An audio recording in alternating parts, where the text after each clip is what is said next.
Ezek a mesterek nem szarra huligáznak, haladnak, mint az őrültek, falak be vannak pucolva,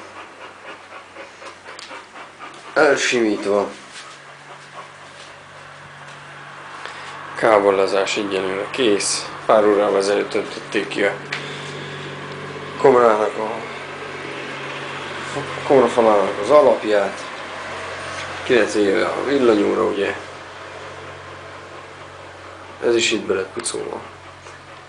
Ez még nincsen. Várat magára.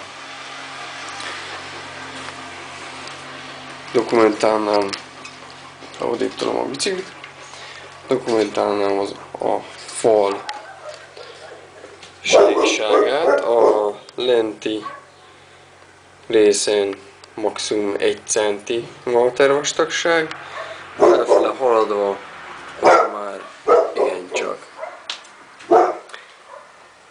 igencsak 5-6, ha nem több centiméter különbség. Itt fogják kivésni majd az ajtónak a helyet, ami bejárata lesz a szobának. Kábel rengetegben.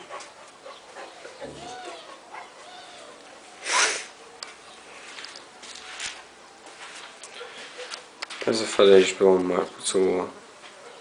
Már amennyire látszik. Ez is. Be van öntve a sték fürdőszobának. Berakták a falat az ebédlőhöz. Fürdőszobában nagy változás még nincs. Még nincs bepucolva, illetve nincs még lesimítva. Majd akkor, hogyha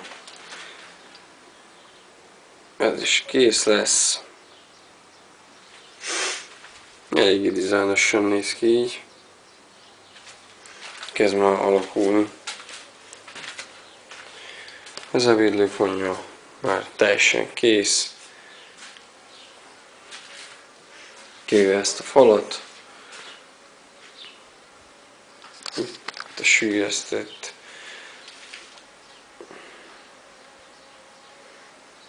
pulcrendszer, mely egyszer lehet, hogy majd másik ajtó lesz.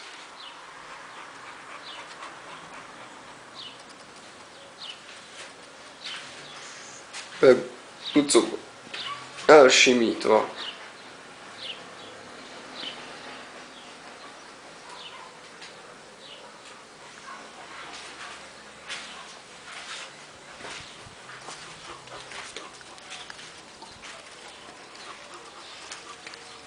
Nincs semmi változás, nincs. Belettől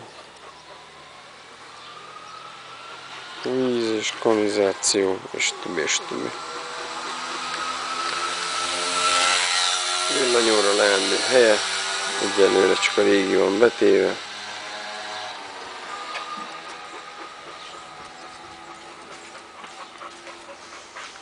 Egyelőre talán ennyi.